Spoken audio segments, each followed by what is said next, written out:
নির্বাচনে আওয়ামী লীগ বিদেশি শক্তির প্রভাব অনুভব করেনি বলে দাবি করেছেন আওয়ামী লীগের সাধারণ সম্পাদক ও সেতুমন্ত্রী ওবায়দুল কাদের। রোববার সকালে শেখ জামালের ৭১তম জন্মদিন উপলক্ষে বনানী কবরস্থানে শ্রদ্ধা নিবেদন শেষে এ কথা বলেন তিনি। জাতীয় পার্টিকে হুমকি দিয়ে নির্বাচনে নিয়ে আসা হয়েছে এমন প্রশ্নের জবাবে ওবায়দুল কাদের বলেন, কে কাকে হুমকি দিয়েছে? তাদের জন্ম তো বন্দুকের নলে, তারা গণতন্ত্রের মধ্য দিয়ে আসেনি।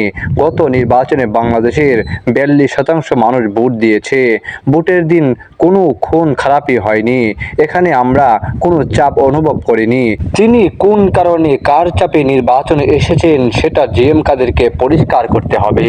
আওয়ামী লীগের সাধারণ সম্পাদক বলেন, কালো চশমা পরা বিএনপি নেতারা দেশের উন্নয়ন দেখতে পায় না।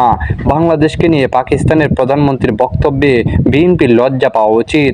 ওবায়দুল কাদের বলেন, পাকিস্তান আজ বাংলাদেশের উন্নয়ন দেখতে পায়। পাকিস্তান একসময় বোঝা ভাবত, এখন লজ্জিত। এতে রিজভীদের লজ্জা পাওয়া উচিত। পাকিস্তানের প্রধানমন্ত্রীর বক্তব্যে তাদেরই লজ্জা পাওয়া উচিত। তারা বাংলাদেশের উন্নয়ন দেখতে পায়। সততা মিডিয়া 111 নিরপেক্ষ খবর নিয়ে আপনার পাশে। আপনি থাকুন চ্যানেলটি সাবস্ক্রাইব করে।